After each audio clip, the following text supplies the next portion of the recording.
Welcome to Astrology Night for March 2016. Here we are in Redmond, Washington at SoulFood Coffeehouse. And thank you all for attending, and thank you all out there in internet land for sharing this with your friends. We have an interesting month ahead. I know I always say that, don't I? We have an interesting month ahead, but before we jump in, I just want to touch base on a couple of upcoming activities that I wanted to share with you. First of all, for those of you who are local, either in the Seattle area or in the Northwest, in the Pacific Northwest, the annual NORWAC, the Northwest Astrology Conference, is on Memorial Day weekend, and that's May 26th through 30th. That's an annual event. There's astrologers from all around the world. About 20 teachers come, and it's a wonderful weekend if you've never been. How many people here have been to, oh yeah, lots of you have been to NORWAC. So it's a fun event, and it's here in Seattle. You can find more information on it by going to NORWAC, that's NORWAC.net, and find more information there. I also wanted to tell you that, as many of you know, I've been doing an annual retreat at Brighton Bush Hot Springs on the first weekend of every year in January when it's cold up at the hot springs, which sounds like an oxymoron, I think. And there's usually snow on the ground. Well, this year I'll be doing a workshop on the astrology of relationships on July 31st through August 3rd. So this is a midsummer up in the Cascade Mountains. It's about an hour south of Portland, which is Salem, and from there it's about an hour up into the mountains. It's a very beautiful and magical place. You can find more about this workshop retreat at brightonbush.com, and that's Brightonbush, B-R-E-I-T-E-N, B-U-S-H, Brighton Bush Hot Springs, and that's this summer. And then the other thing I wanted to mention is ISAR, which is the International Society for Astrological Research, has a conference this fall on October 13th. And it is in Costa Mesa, California. This will be the big astrology conference of the year, the granddaddy of all conferences for this year, and it's going to be a big and international party, and you can find out more by going to the ISAR website, and that's ISAR for the International Society for Astrological Research. I also wanted to put a bug in your bonnets. Next January, I will be leading a 10-day retreat in Goa, India, and this will be sponsored by Heaven and Earth Workshops. That's Evelyn Roberts, who's been sponsoring the Bali workshops, and I know there are some of you here who have been to Bali. But that'll be next January. More information will be coming on that. But for those of you who want to mark your calendars out away, that's going to be an amazing week and a half in India. And then in late March or early April, date is still being set, I will be participating in a workshop with Tom Lesher, Kaipacha. How many people here watch Tom's weekly reports? Didn't you do? Some of you? They're wonderful. And he's hosting an event down in Costa Rica next. It'll be late March or early April, and date to be set. So just some things on the calendar for the future. Now, March 2016. We got outer planet activity. We got mysterious Mars doing weird stuff in its shadow, because Mars will be turning retrograde in April. And we have some outer planet activity with Jupiter and Saturn, Jupiter, Saturn, and Jupiter, Pluto. So let's jump in. It's been an interesting time over these last weeks, even over the last few days, as the energy has moved from Aquarius into Pisces, and the sun over the last few days has lined up with Neptune. There's a lot of confusion, there's a lot of uncertainty out there, and we're getting a setup with the sun in Pisces, and over the next weeks, Mercury will move into Pisces, and then Venus will move into Pisces, and as each of these planets moving through Pisces, they will all one by one square Saturn in Sagittarius. So we have this different take on Pisces this year, because Pisces is about imagination, it's about dreams. Pisces is about compassion. Pisces, in ancient astrology, Jupiter was the planet that was the ruler or the key planet for Pisces, and Jupiter is about expansion. And when we move out beyond ourselves, we get into a social realm where we're interactive with other people, with society, with a larger context. And so Jupiter, as the planet of philosophy and ideas and wisdom, this is the starting point for Pisces. Modern astrology adds Neptune to the mix. And Neptune is a slow-moving planet. It's spending about 14 years right now in its home sign of Pisces. And so Pisces is almost more Piscean than it usually is, with Neptune camped out there for a long-term decade-and-a-half stay. So this year, as the sun moved into Pisces, and as any planet moves into Pisces, it's going to encounter Neptune, and Neptune is like the expansion of Jupiter taken out even further. You see, if you look at the order of the planets from the sun, Jupiter expands, but out past Jupiter is Saturn, and Saturn is the limit. The ancients couldn't see anything any further than Saturn that moved. After Saturn, there was the fixed stars. Now, we moderners know that after Saturn, there are additional planets that we don't see unless we have a telescope. Uranus, Neptune, and Pluto in particular. So, in a way, Jupiter is expansive energy, but it's limited by Saturn. It can't expand out beyond the limits of Saturn. Neptune is like Jupiter that has escaped from Saturn. So instead of just being expansive, like Jupiter, Neptune is diffusive. Neptune is the idea that a gas will fill whatever volume it has. It just becomes thinner and thinner and thinner and thinner. But it's still potent. In fact, aromatherapy is Neptunian because a little bit of smell diffuses everywhere. That's because it's gaseous. So we have the sun in Pisces, and the sun is actually in Pisces until March 19th. Actually, it's 9:30 p.m. on March 19th. The only reason why that's significant is that if you're on the East Coast, it's actually 12:30 a.m. on March 20th. And every year when the sun moves from Pisces into Aries, this is a special astrological moment. We'll talk more about this a little later, but that's the spring equinox. That's the beginning of the new cycle. Every year the cycle is reset when the sun moves from Pisces into Aries. But until then, the sun is in Pisces. And so we have this Piscean energy of diffusion, of imagination, of dreams, of spirit, of compassion. You see, compassion is a feeling that doesn't know a boundary. Normally, if the ego is involved, I can look at someone else hurting, but I know it's not me hurting, it's them hurting, or them loving, or whatever it is. But if I lose the boundary, and Pisces, like Neptune, dissolves the boundaries, if I don't have boundary, then my compassion kicks in because I'm feeling empathic. I'm feeling what someone else is feeling. If you're in pain, I hurt. This is what Pisces' strength and weakness is.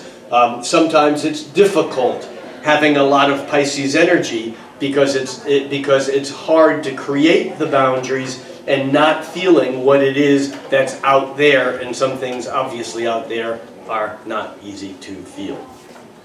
So, The interesting take on this whole Piscean energy right now is that as these planets, as the faster moving planets, the Sun, Mercury, and Venus are still back in Aquarius, as they move through Pisces, they're all going to, one at a time, line up with diffusive, spacey, creatively imaginative Neptune, and then they're going to bump into a square with contractive Saturn.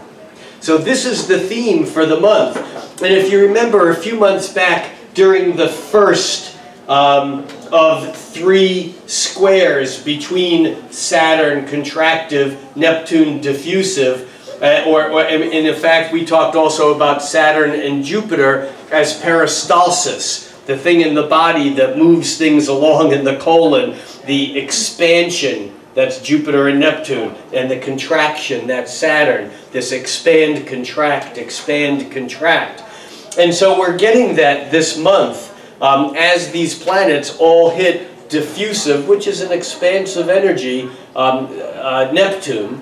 And as each planet comes across, and let me move the cursor out of the way, as each planet comes across here and lines up with Neptune, like the Sun did 2 days ago, the Sun has passed Neptune, then each planet will, in fact, square Saturn. It's a 90-degree angle from Sagittarius to Pisces, and then oppose Jupiter. So we have this active energy going on between an expansive and contractive process, and yet it's confusing because with the main planets in Pisces, it's hard to know exactly what's going on.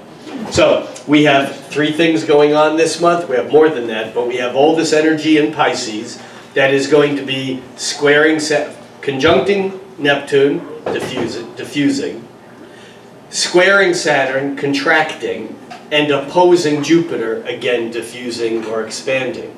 That's all one thing. The other thing going on this month is we have 2 eclipses, and we'll look at both of them. And eclipses are significant because eclipses shift the energy. They're dynamic. And eclipses come in pairs or threes. We have 2 eclipses in March. We have a new moon eclipse on March 8th and a full moon eclipse on March 23rd. And these eclipses, the new moon eclipse is in Pisces, and the full moon eclipse is in Libra, opposing an Aries sun. So Aries, Libra, and Pisces are getting the eclipses this month. And then we get another round of eclipses in August and September that we will talk about a little later. So let's jump in and see what this looks like on the chart. I'm going to move this a day at a time so that we can see Mercury, which is moving a bit faster now. Remember, Mercury turned retrograde back in January. Through February, it began to pick up speed. And in fact, Mercury will pick up enough speed, move into Pisces, and move past the Sun. Meanwhile, Venus is also moving forward, and it will come into Pisces and catch up with Neptune and the Sun also. So I'm going to move this forward a day at a time and pay particular interest here to Mercury and Neptune. So I'm moving this. This is March 1st, 2nd, 3rd, 4th, 5th, and on March 5th, Mercury moves into Pisces. Can you see that? How Mercury moves into Pisces? But we also have something else happening on the 5th, and that is Mars moves into Sagittarius. And we have a little Mars story cooking this month. Mars has been in Scorpio. Mars likes being in Scorpio, whether or not we like it there. Mars in ancient astrology was connected with both Aries and Scorpio. It was connected with Aries as a daytime planet and Scorpio as a nighttime planet. Mars moved into Scorpio back at the beginning of January. And Mars on March 5th moves into Sagittarius. But here's the deal. Mars turns retrograde mid-April, on April 17th. And when it turns retrograde in Sagittarius, actually at 8 degrees of Sagittarius, it backs up all the way back into Scorpio, back to 23 degrees of Scorpio, where it was about a week and a half ago. And so Mars, even now at the later degrees of Scorpio, and then over the next few weeks, Mars moving through the first 8 degrees of Sagittarius, this is all Mars moving through its shadow. Meaning that this is the area of sky that Mars moves through now. When it turns direct, it's going to go back. Apparently, from our point of view, it will move backward over the same area of sky, and then it turns direct late June, June 29th, and doesn't move out of Scorpio back into Sagittarius again until August. Normally, Mars spends about 7 weeks, 8 weeks, about 2 months in each sign. But now it seems like it's stuck in Scorpio and in Sag for an extraordinary long period of time. And anyone who has planets in their natal chart in the last degrees from 23 degrees of Scorpio all the way up through about 8 degrees of Sagittarius is going to get Mars hanging out at that spot in their chart for an incredibly long period of time, making Mars feel less Marsy and more maybe even Saturnian. And we have another issue here with Mars and Saturn, although this becomes more of an issue later on when Mars goes direct back through the early Sagittarius and further on into Sagittarius. And that is because Mars in Sagittarius is going to connect up with Saturn. Remember, Saturn spends about 2 years in a sign. Saturn right now is in Sagittarius. Saturn in Sagittarius is a bit, it's astrologically oxymoronic. Can anyone guess or reason why Saturn in Sagittarius is a kind of a conflict of energy? Jupiter rules. Yeah, Sagittarius is connected with Jupiter. And Jupiter is expansive. Saturn is contractive. So in a way, Saturn's 2-year visit into Sagittarius, in a way, wants to contract that part of our life that is expansive. Now, this is not necessarily as bad as it sounds, because what it does is it encourages us. Okay, maybe it beats us until we do it, but it's a kind of a form of encouragement, isn't it? Saturn in Sagittarius encourages us, it forces us to consider how to make long-range plans that we can actually accomplish, because Saturn contracts the energy and pulls it in. If we're thinking about going back to school or taking some course of education, Saturn is ideal because it gives structure to those big Sagittarian ideas of, let's go on an adventure. That's what Sagittarians do. Now with Mars coming into Sagittarius, not only are we saying, let's go on a Sagittarian adventure, but we really have to plan it. Mars is saying, but go now, let's do it. Come on, we can do it. Let's go to Goa, India. See you in Goa next year. This is Mars in, this is Mars in Sagittarius. Mars is hot. Mars is like the gas pedal. It's the accelerator. Mars says, do it. It's the Nike. Just do it. That's Mars. Go for it. Saturn says, whoa. There's the speed limit here, and if you go for it, we're going to get you a ticket. Saturn says, no. Mars says, yes. Saturn says, no. Mars says, go. Saturn says, stop. Mars says, gas. Saturn says, brake. Mars says, faster. Saturn says, slower. So this dynamic of hot, cold, yes, no, do it, don't do it, gotta do it, can't do it, can be frustrating. But this is somewhat the background of what's beginning to cook as Mars moves into Sagittarius, and it's complicated by the fact that in mid-April, Mars is going to turn retrograde, and even Mars that's been saying, go, go, go, do it, wait a minute. Maybe I shouldn't do it. Let's hold back. So even Mars is going to pull back and pull back into Scorpio, and it pulls back into Scorpio on May 27th. We'll talk more about this next month. Mars pulls back into Scorpio on May 27th, and then it gets deeper again, like it's been over these last weeks. And in fact, when a planet changes signs, as when it's at the last degrees of a sign, it's often like the days before a final exam. We do a lot of, oh shit, I didn't study. You know, oh my God, I better get this right. And so for those of you who have felt pressure over the last few days or weeks, or even now, because even today, Mars on the 2nd, Mars is still at 28 degrees of Scorpio. And intuitively we know that this depth and this power and this intensity of Mars, the hot planet in passionate, emotional Scorpio, things are going to get lighter on the 5th when Mars moves into Sagittarius. Even though we're not going to fly freely as much as we want because of two things. One, Mars runs into Saturn. And two, Mars turns retrograde and pulls back into Scorpio from the end of May all the way through the end through the beginning of August. Mars will be back in Scorpio. So that's a taste of this Mars thing, which is a kind of a deeper rhythm than just a particular aspect for a day. But it's playing now, because over the next few days as Mars moves into Sagittarius, we're all going to go, wow, this is great.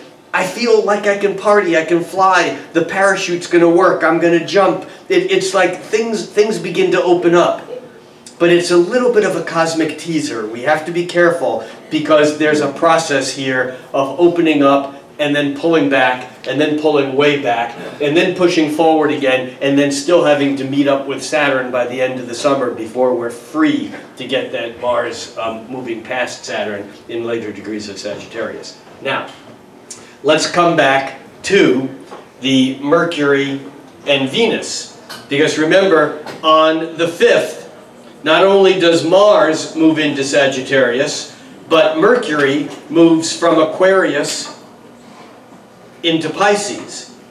Aquarius is emotionally detached. It's friendly. It's smart. Aquarius is it's an air sign. It's intellectual. It's arguably the most intelligent of the signs. But it's not necessarily emotional. It's not watery. It's the water bearer, but it's air. The air can be moist and hold water. That's Aquarius.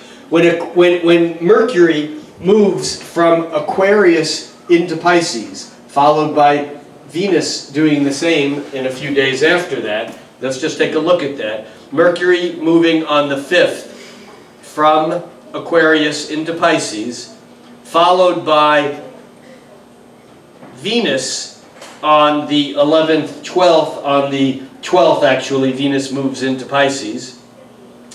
And all of a sudden, all this weird, futuristic Aquarian energy that we've been working with through February, which has begun to dissipate because the Sun has already moved into, by February 20th, the Sun moved into Pisces, and we began to get this wetter, more compassionate, more emotional. When I say wetter in astrology, wetter, water is feelings. Air is intellect, is thought, it's drier. So we have on the 5th, Mercury moving into Pisces, followed by on the 12th, Venus moving into Pisces. And all of a sudden, we have this cosmic cluster of Venus, Neptune, Mercury, Chiron, which we'll talk a little bit about today. We don't often. The nodal axis, this is the south node of the moon, and the Sun all in Pisces. And that's a whole lot of fishy energy. Latin's just, Pisces is just Latin for fish. And fish live in the ocean, in the water. In the water, reality is not what you see. Anyone here a skin diver, scuba diver, snorkeler, been underwater, seen anything underwater? Okay. You know how when things are underwater, and all divers have been at 30, 40, 50 feet and picked up this most magnificent thing they've ever seen in their life. And they put it in their dive bag, and they come back up to the surface and they look at it, it's just a gray rock. You see, that's what Pisces does. We don't see things out there. We see things out there through our imagination. When it's foggy out, That's when we imagine things to be moving out in the woods or coming across the lake.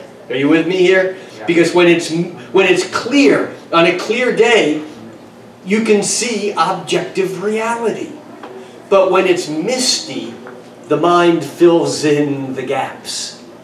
And that's what fish do. In fact, if you've ever seen a fish go for food, it doesn't go in a straight bee line like a bee does in the summer sun when you can see things. A fish goes in like this. And it goes for something, and it goes right and left of it, and as it gets closer and closer and closer, it narrows in on it, so it kind of gets approximations along the way. That's what fish do. That's what Pisces does. It's not clear like Aquarius, where the energy is intellectual and precise, or more precise. In fact, Pisces is as far away in the zodiac from Virgo as you can get. They're opposite signs. Virgo is exact. Virgo is precise. Virgo is critical, meaning it's exactly right on. The opposite sign, Pisces, is the opposite of that. It's totally fuzzy. It's imagination. Pisces is imagination. So through this month, we will have more and more of an opportunity to go into our imaginations, which is both good news and bad news, because the imagination can be incredibly creative. It can also be incredibly depressive. And Pisces can either be at the very top of the water or at the very bottom of the water. You know, you look at Piscean creatives like Albert Einstein, who said, you know, I want to know the mind of God, the rest is details. It's a Pisces. You know, he said imagination is really where it's at. And he was a musician. He played the violin. It helped him think. On the other hand, you have Pisces at the bottom of the intellectual, creative food chain. You have the Bowery bum, the alcoholic, the drugs that are used to dissipate reality. You see, alcohol melts away the hard edges. That's Neptune.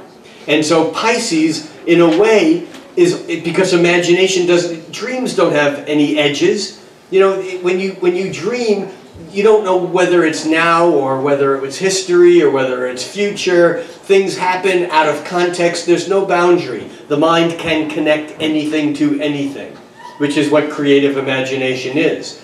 On the other hand, we can go deep in Pisces and find it difficult to get out or to get back up, which is why it's so important to have mind tools like meditation or meditation practices, or even though I would not call myself traditionally religious, I think that for many people, religions offer a safety net or a structure so they can go into Pisces land without getting lost. Although it might be better if some of them got lost and found their way, perhaps. That's another discussion. We don't have to go there tonight. Anyhow, so we're in this phase of all these planets moving into Pisces.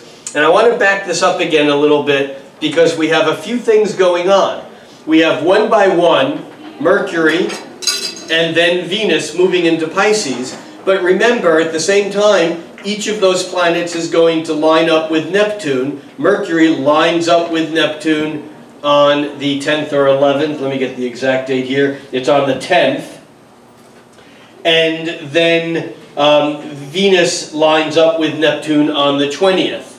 So let's watch this, and we're watching right here at Venus at about 9 degrees of Pisces in this cluster.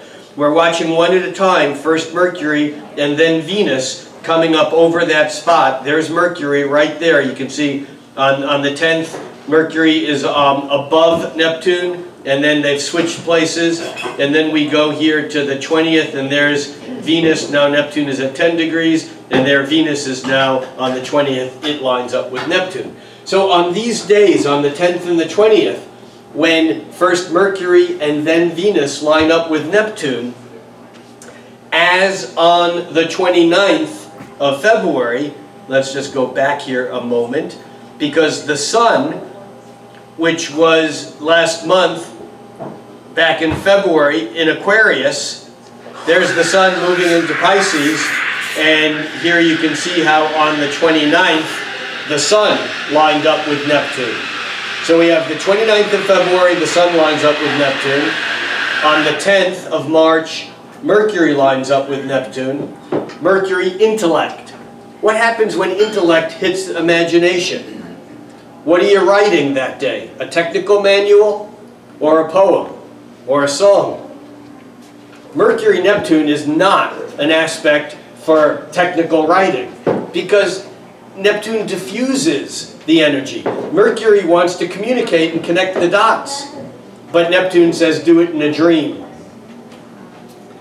As we move along, by the 20th, Venus catches up with Neptune, and Venus and Neptune is a little easier than Mercury and Neptune, because Venus is about what we like. It's about love. It's about attraction and desire. And as Venus lines up with Neptune, this is romance. Because romance, or romantic energy, is basically love mixed with a little imagination. It's based upon the dream. And even the romantic poets, most of them, Keats, Byron, Shelley, for example, have strong Venus-Neptune combinations because of their ability to conjure up dreams. And so Venus lining up with Neptune on the 20th is very important. But we have something else cooking here on the 20th, and that is the sun moves on the 20th, or on the 19th or 20th, depending upon where you are, moves from Pisces into Aries. And that is the equal night, or equal knock, or equinox. Every year, the astrological calendar is reset when there is 12 hours of light and 12 hours of dark every place on the planet. This is the spring equinox in the northern hemisphere, the autumn equinox in the southern hemisphere, and then when the sun moves into Libra, it's the autumn equinox here and the spring equinox in Australia, in South Africa, and everywhere else beneath the equator. These points, these two equinox points, are the points at which astrology resets its calendar. The spring equinox is the first moment of the new year.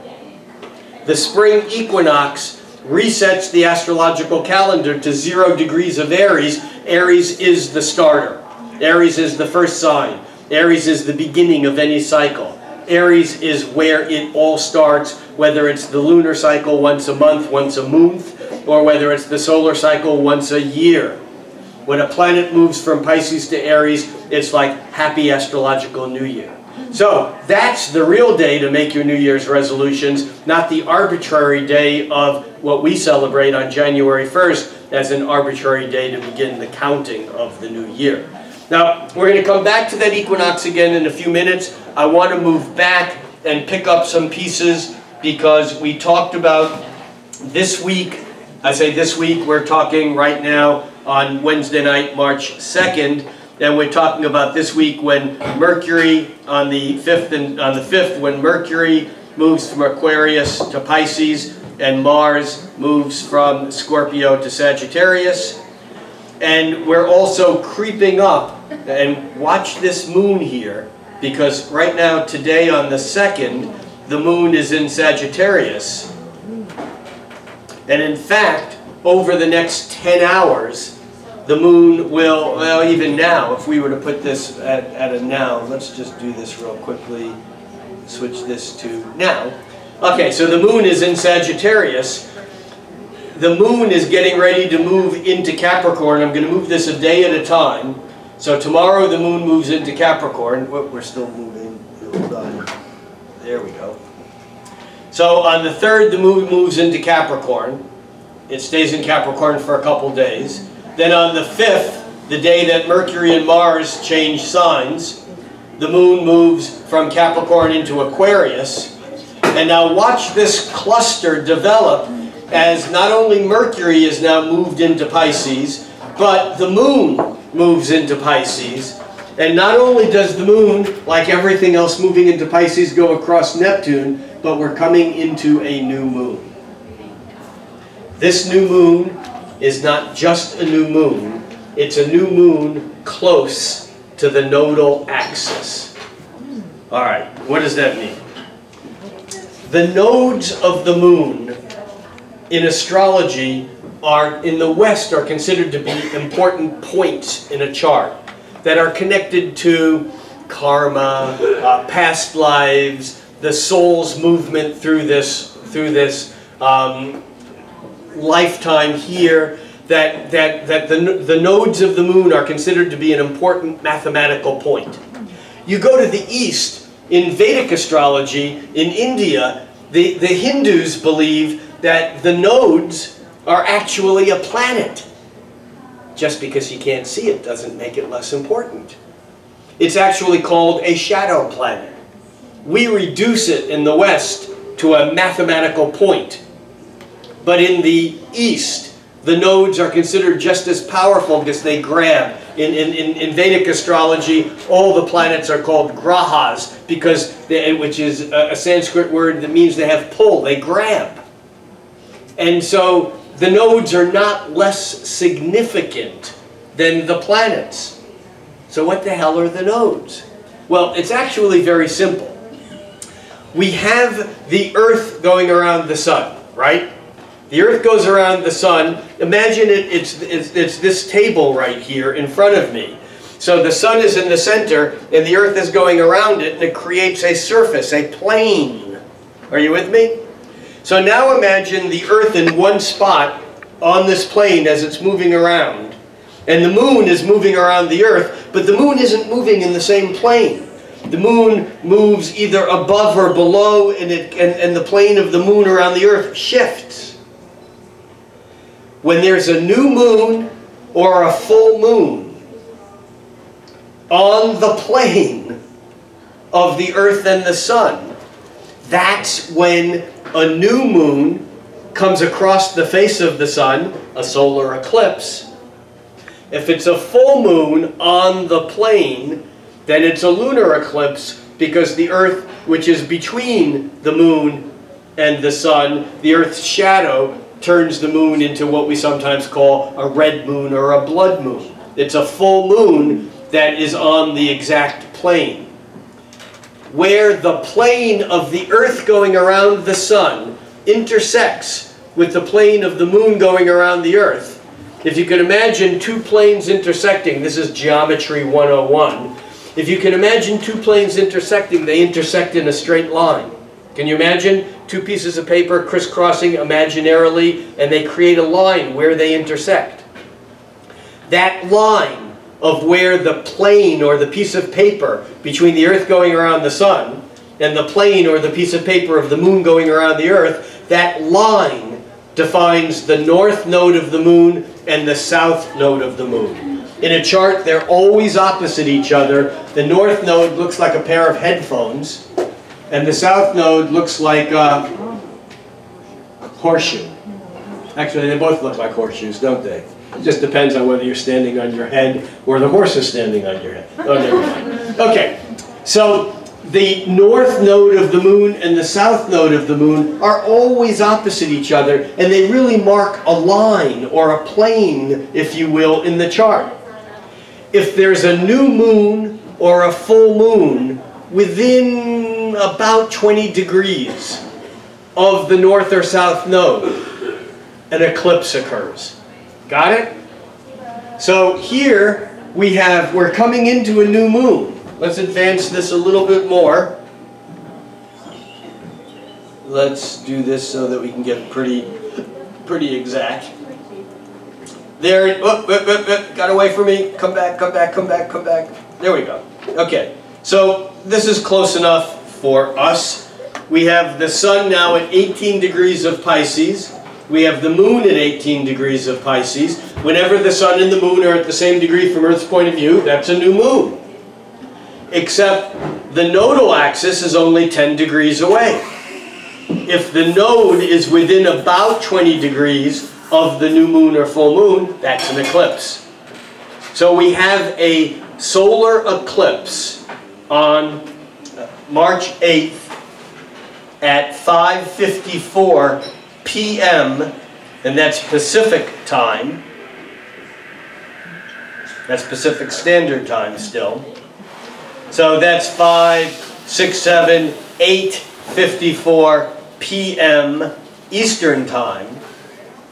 And this particular solar eclipse, there are many types, but this is a total eclipse of the sun, meaning that the distance of the moon from the earth and the whole lineup is that the size of the moon is exactly the same size as the sun, and the sun is blotted out.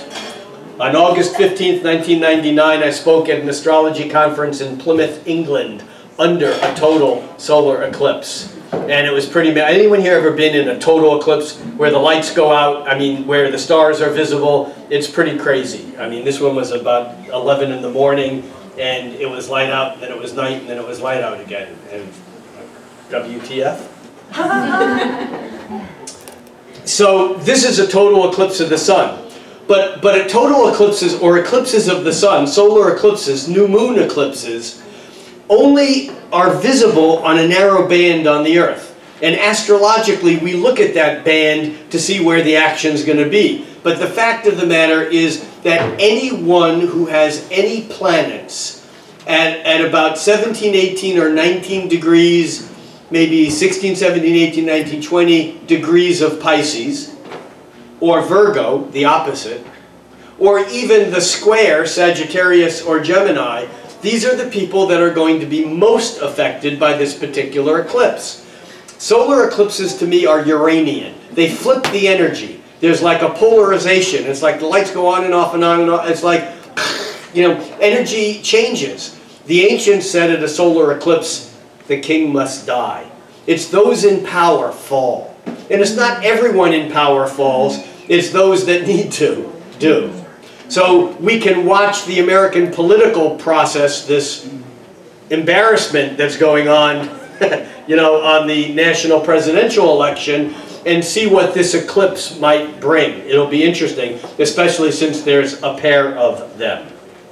So, major point here, also with eclipses, like with new moons and full moons, when we have an eclipse, we look and see what are the most important aspects to the eclipse to define what the energy is. This is a new moon in Pisces. We know that this is about our spirituality, our imagination, compassion. We know this is about how we're working with the larger context. You know, Pisces is sometimes called the refuse, the garbage dump of the zodiac, because everything starts in Aries and builds into Pisces, and in Pisces the magic occurs, and somehow the compost pile becomes ready to create spring all over again, which is what happens when the sun moves into Aries. This particular eclipse is very close, only a degree, 2 degrees away from Chiron, and it's very, very close, same degree, opposite to Jupiter, and it's also a couple of degrees away from being 90 degrees or square to Saturn. And in some ways, the energy of this eclipse sets up an energy that is with us throughout this whole year, and certainly through June, when we have a square between, an exact square between Saturn and Jupiter and Neptune, which is moved into the picture a little bit more as these energies retrograde as it gets closer. And so this eclipse is setting up change. It's setting up an energy that it's in mutable signs. The mutable signs or changeable signs are Gemini, Virgo, Sagittarius, and Pisces. And as such, there's this sense of what it is we need to adapt to during this period of time. The other important thing here, aside from dealing with the too much Jupiter, I can think of some too muches on the political scene, the not enoughs, Saturn, the resistance, the pulling in, the culling, and the spiritual and or idealism. We haven't used that word with Neptune, but another good Neptunian, Piscean word, idealism. These are all important pieces, but this eclipse is also coming into Chiron. And Chiron is the wounded healer. And although there are many points in the sky that are not the main planets, Chiron is probably the most often used non-planet by astrologers. Of course, Pluto we consider a planet also. Chiron mythologically was the wounded healer. Chiron took a wound. Chiron was a centaur, half animal, half human, half horse, half human. But Chiron took a wound to the thigh, and the gods took mercy on Chiron and granted him immortality. Cool. But he had a critical illness. Not cool. It's being immortal with a critical illness. And in some ways, it's about each and every one of us that has some part of our being that is incurable. I remember Ram Dass saying, 50 years of psychotherapy, meditation, yoga, psychedelics, every form of mind-altering that one could imagine. And he said, the neuroses that I had at 19, at 70, I still have. I mean, they're just not as overwhelming, but they're still there. And so Chiron represents those things which do not heal. They're the things that make us human. They're our vulnerabilities. They're the parts of us that can hurt no matter what happens. The story of Chiron is the story of the Fisher King. And in fact, there's a wonderful book by the Jungian psychologist Robert Johnson, who wrote these little monographs, he, she. Do people know Robert Johnson at all? And he wrote a monograph called The Story of the Fisher King and the Handless Maiden.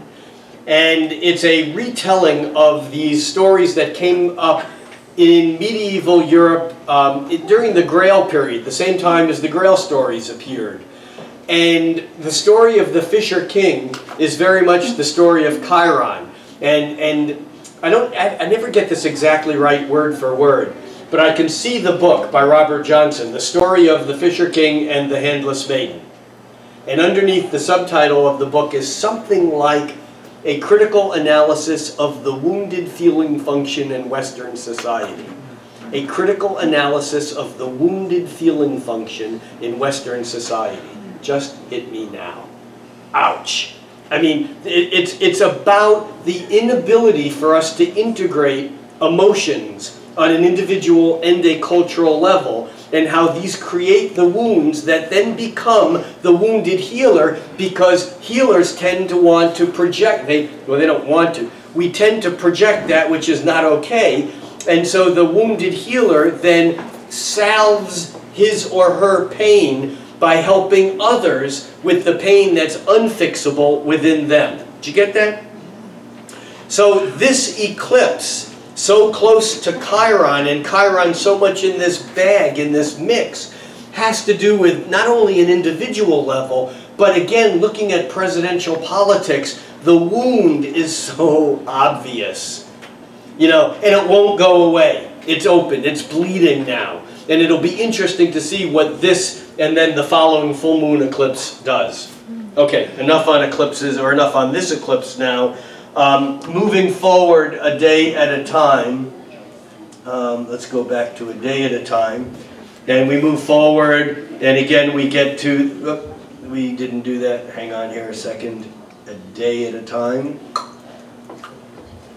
We move this a day at a time, and there's Venus going into Pisces on the 12th.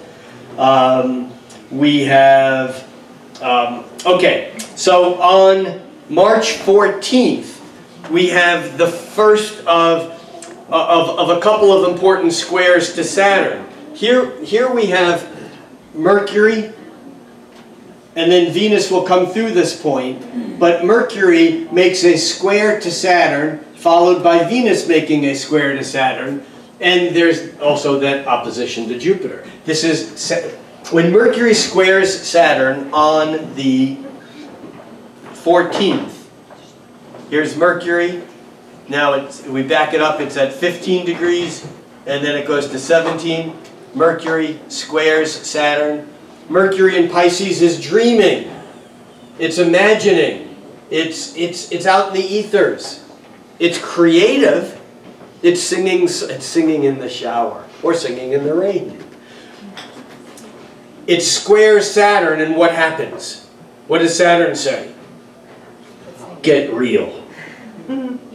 You can't do that. What the hell are you really saying? What do you really want? Because Saturn contracts that expansive energy. And in Sagittarius, it's doing it in a realm of big ideas and philosophy. So this is not necessarily hard contractive, like having to do one's homework on multiple choice tests. But Mercury square to Saturn is a bit of a reality check. And interestingly enough, it happens the same day that Venus, which has moved into Pisces, remember, on the 12th, by the 14th, Venus is squaring Mars. The 14th is a tricky day because we have two squares, both from Pisces to Sagittarius. Venus in Pisces squaring Mars in Sagittarius, and Mercury in Pisces squaring Saturn in Sagittarius. And so we're getting this kind of conflict between how far can we disperse, how out there, how imaginative, how dreamy can we be, and we have to pull it in. Venus and Mars, when they square each other, these are the cosmic lovers. Now, if you're going to have a square, let it be between Venus and Mars, and bless you if you have a way to resolve it, because this can be a lot of fun. But one has to be willing to jump into the dynamic conflict, because squares are conflictive. So I think the 14th is a bit of a tricky day. As we move onward, each of the planets, first Mercury, will also, after they square restrictive Saturn, if we do the work, we then get the reward when they oppose expansive and opportunistic, optimistic Jupiter. Mercury opposes Jupiter on the 15th. And then we have another wave that comes in, and this is setting up also a larger thing that I think is with us most of the month. And this is a little bit of the that I think we get. You know what means? This is lower chakra stuff. And that is that Jupiter, which normally is an upward and outward and expansive energy, is harmonizing, creating this wonderful trine with Pluto, the Lord of the Hell Realms. So what does this mean when good Jupiter meets bad Pluto? This is like Darth Vader, or Darth Pluto as I like to call him. This is Darth Vader all of a sudden becoming philosophical and seeing the hope and the possibility of what could happen. It's like the dark energy transforming and becoming light. And I think this becomes a bit of a key that we each can work with individually throughout this month, throughout this year, because this is actually the second of three. You could go back to last October's talk when I talked about the first Jupiter trine Pluto, which took place last October 11th. This one is on March 16th because of the retrogrades, and there will be a third and final one on June 26th. And so there's this pattern that's already been set up about the hope and the optimism, Jupiter, and how we can do this transformation by going deep and going down and actually doing the work so that it comes up to the surface. You know, in a way, this is really what Nietzsche meant when he talked about nihilism. That which goes to the very, very top has to be devaluated so it can go to the bottom, so it can rise again. And this is the process of it beginning to rise. The other thing that then happens is that as we move this forward, okay, so here on the 20th, we have the Sun moving into Aries. And just to recap, this is the vernal equinox. And the vernal equinox, the first day of spring, sets the tone for the year ahead. If you're into magic or ritual, the idea of doing ritual at a new moon and setting intentions for the following month, certainly this new moon eclipse on March 8th would certainly be a powerful one to work with. But the spring equinox the evening in Seattle, or in the West Coast, the evening of March 19th, this is the time to project ahead for the year. This is the time to talk about New Year's resolutions. This is the time to do that ritual that in some way sets a pattern that you want to persist throughout the year. As we move along, the next outer planet transit that we have, we also have Mercury following the Sun into Aries on the 21st, and now we're getting the spring buzz bigger. Because Mercury and the Sun are in Aries, we're almost leaving some of that Piscean energy behind, even though there's still a strong lag, and even though it's not going to go away. But we have Mercury moving into Aries on the 21st, and now our minds are sharp. They're in the moment. We've lost that dreamy sense intellectually. We're here and now. Ram Dass again, Aries, an Aries Sun person, and he wrote a book, Be Here Now. Mercury and the Sun in Aries, it's the sharpness of the attention to the present moment. That's the 21st. Now look what's happening here with the moon. As the moon is building, I just want to add back in, I want to add back in the moon, okay, here. All right, so as we move ahead, the moon is moving, the moon moves into Libra, and as the moon moves into Libra on the 22nd, I want to slow this down now so we're only moving it an hour at a time.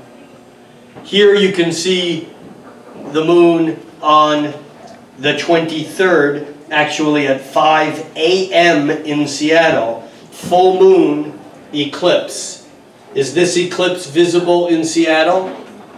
Lunar eclipses are visible if the moon is visible anywhere on the planet. Solar eclipses are only visible through a very narrow swath on the planet.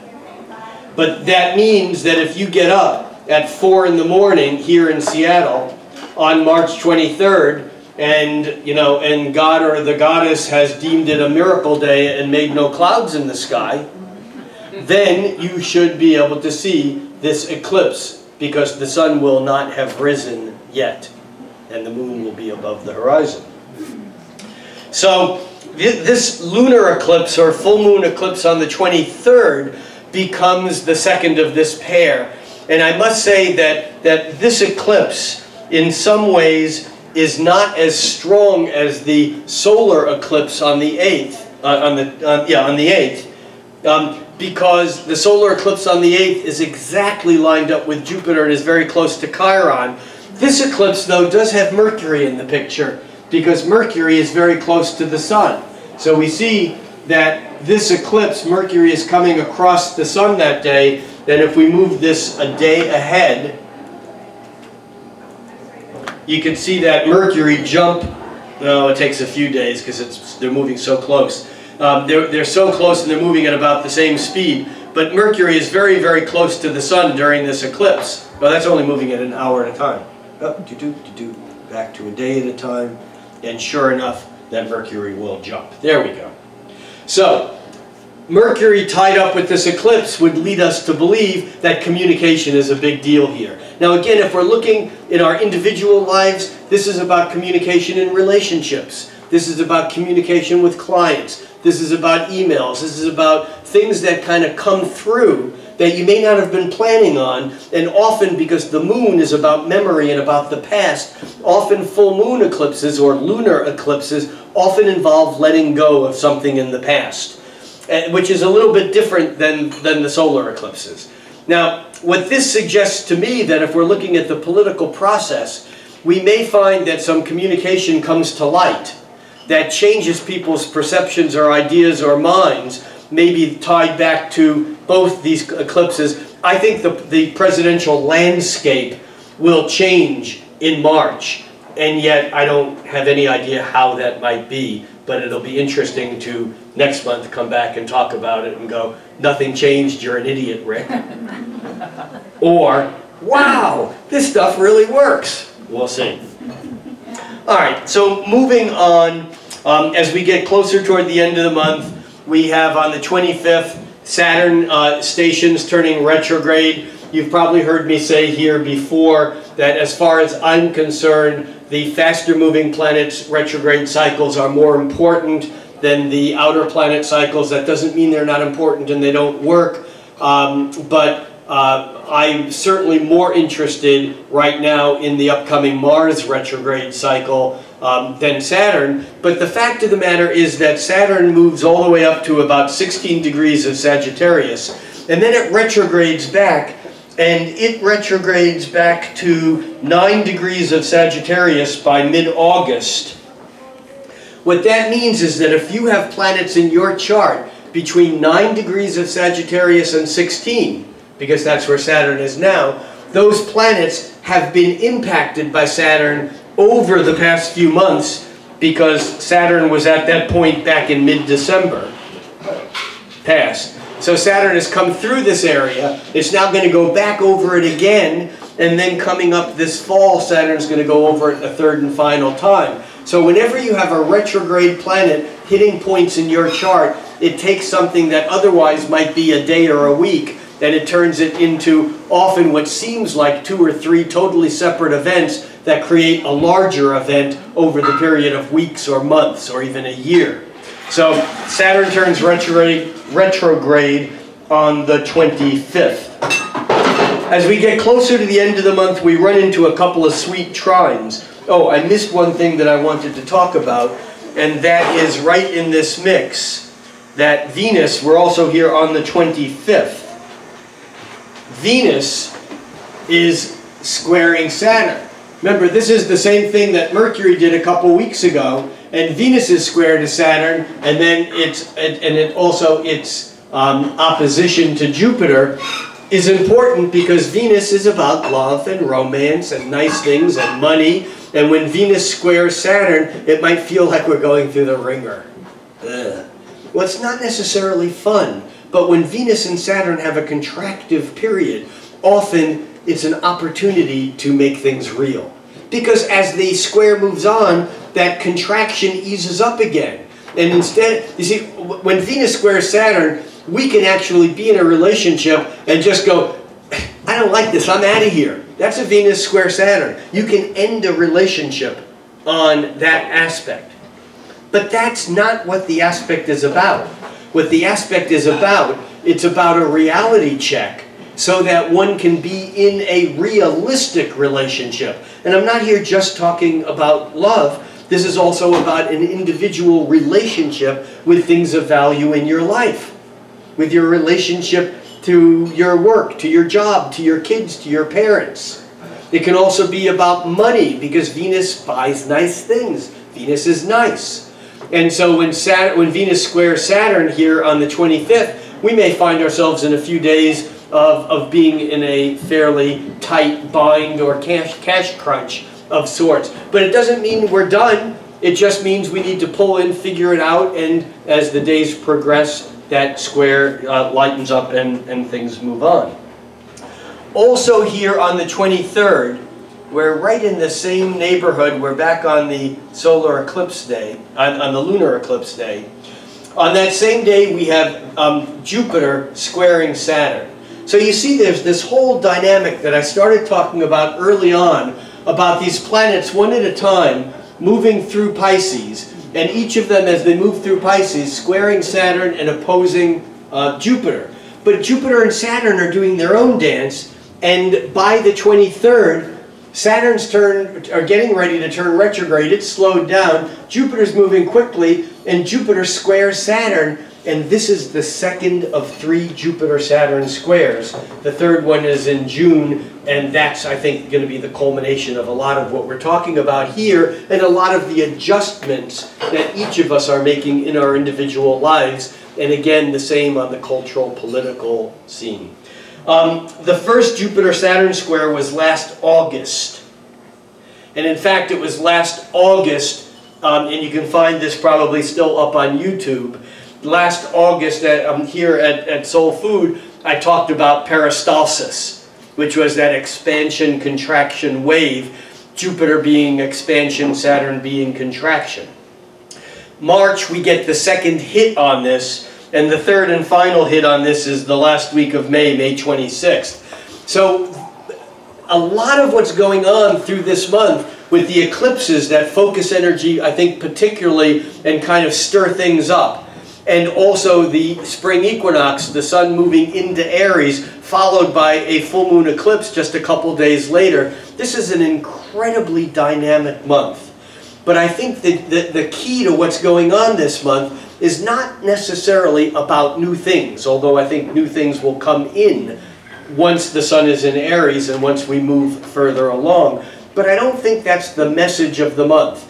The message of the month is managing the optimism-pessimism, the expansion-contraction, the waves of yes, no, of this feels wonderful, this is pleasure, and this isn't so nice, I'm not liking this. This expansion-contraction that even goes into a Neptunian expansion so far that it's no longer about Saturn, it's out there and it becomes spiritual. Because if Jupiter expands past Saturn, it becomes Neptune. And then we're off in the realms of the ethers from philosophy into spirituality. We're past the physical, we're into the metaphysical. So I think that's part of what's going on now this month. Also now, as the planets move into Aries, something else occurs, and that is, and this will be the theme of next month's talk of April, because April will have some real magic in it, aside from my birthday.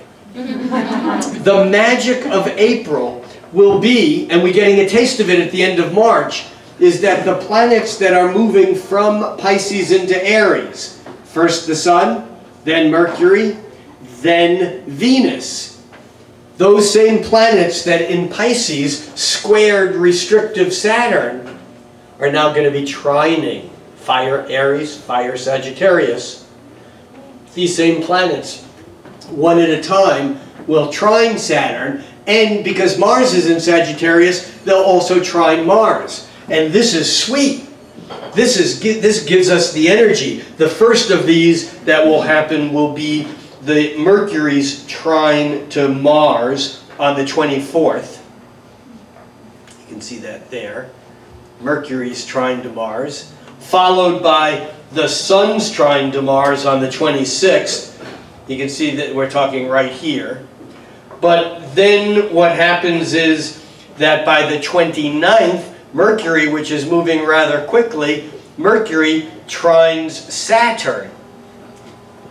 Mercury trines Saturn on the 29th, and then what will happen is the Sun will a week later, but that's in April, and by contract I'm not allowed to talk too much about April during March. Kidding. But the point is here that the last week of the month, I mean, we do have the Venus square Saturn on the 25th, and there's a little bit of contractive energy. We have Saturn retrograde. That does slow down our ambition and our progression, turns it inward a bit. But we begin getting these energies of first the Sun and then Mercury forming not only trines with Mars, but trines with Saturn. And on top of that, by the end of the month, watch Mercury here, because by the end of the month, we go out with Mercury lining up with Uranus. And again, over the following weeks in April, the Sun will line up with Uranus, and then Venus will line up with Uranus. Remember, Uranus is in a long stay, a 7-year stay in Aries. It's a little bit over halfway through this stay now. Uranus is the planet of lightning, electric, sudden change. It changes everything. Uranus is the planet of freedom, of awakening. When the lightning strikes, the lights go on, and all of a sudden we can see everything. So when Mercury, an intellectual, mental communication planet, lines up with Uranus on the 31st, the lights go on. We can see things we didn't see. We have a bit of an awakening. And there's this kind of, it doesn't necessarily fit in, but it can be very powerful. And then in April, as we move onward, we can see how the Sun will catch up with, actually the new moon is very close to Uranus on April 7th, but by the 10th, the Sun catches up with Uranus, and then by then also Venus, which is now in Aries, will be harmonizing with those planets in Sagittarius, changing the nature of the game. So, quick summary for this month is things are really changing. We're no longer in, this year started off like in deep sludge, molasses, treacle. As a matter of fact, last month I talked about how the astrologers were saying that February was the new January. Oddly enough, I got comments on the YouTube thing online that said, this is the most ridiculous thing I've ever heard. The year started in January. Okay. Whatever. Anyhow, and of course what I meant by that was in January we started off the year with Mercury retrograde and things just really couldn't get traction until February. But in February things got traction, but there was this whole confusion. It's hard to know where we're going. There's this sense of imagination and dreams which can be very powerful, which can be very wonderful. But in March we have this kind of dance between the dream and reality, between fiction and fact, between expansion and contraction. And it doesn't mean that we need to leave one and choose the other. It means that the practice is holding these conflictive ideas in our minds, in our lives, in our worlds, because just because we choose one or the other doesn't make the other one go away. And when we go into denial, that's when it gets tricky. So I really think that March is about staying open to the conflicts and adapting, doing the dances that we need to dance to keep it going without collapsing and falling one way or another. Because I think prematurely choosing this or that, choosing Mars or Saturn, choosing Jupiter or Saturn, choosing Neptune or Saturn, choosing Venus or Saturn, they're all up against this contractive energy. And I think that the longer we can hold the dialectic, the conflict, the better off in the long run we'll be. Thank you all.